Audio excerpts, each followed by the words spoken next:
Bomb आशिल्ल्याची वावडी पातळिल्ले विमान सुरक्षा दळाच्या ग्रीन सिग्नला उपरांत मंगळारा दाबोळे विमानतळाचेर देंवले। सुरक्षेच्या कारणाक लागून हे विमान गोंयच्या गुजराताच्या जामनगर हांगासर देंवयल्ले। गुजरातान हे विमान देंवयल्ल्या उपरांत सुरक्षा दळांनी विमानाची तपासणी केली। ह्या वेळार विमानात संशयास्पद अशें कांयच दिसून आयलें ना। सुरक्षेची खात्री जाले उपरांत परतून हे विमान गुजरातांच्यान गोंयांत धाडले।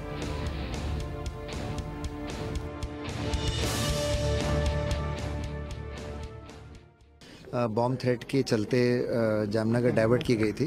रात भर इसमें सर्च ऑपरेशंस सब चले। 236 पैसेंजर और 8 क्रू, ऐसे कुल 244 यात्रीगण इसमें शामिल थे।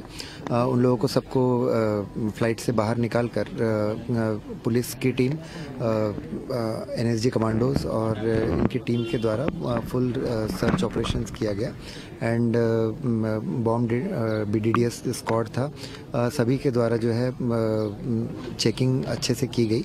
एंड अभी जाके सब ये होने के बाद में फ़्लाइट को अभी क्लियर किया गया है। एंड आगे की फॉर्मेलिटीज़ पूरी करने के बाद जो फ़्लाइट है गोवा